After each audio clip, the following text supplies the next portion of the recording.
हजरत अली दे किले दा क्या आ वेखो फुद्दी दियो इन्नी नीवी जगह च असीं उच्ची जगह ते पटने ट्रालियां बाकी ट्राली खड़े वेख लै खलोते नीवे ही असीं सीधी वाले वेख दिल खराब हो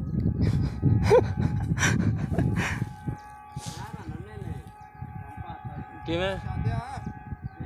आ 85 ट्रैक्टर भी है मालकां दा बेली दा आ 40 ट्रैक्टर जी असी हुण बड़ी ट्राली बिल्कुल जूम करके तेन चेक करा रही चेक कर ला तसल्ली आ सामे पिंड